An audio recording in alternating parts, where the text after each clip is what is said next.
சதியாடும் ஊருக்குள்ள மதி தேடும் கேள்விக்குள்ள பதிலாக வந்த சாமி, துணையாக நின்ன சாமி.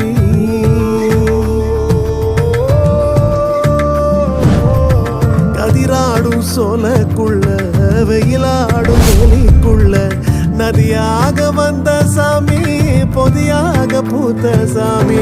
புறவழி பாதவி சோ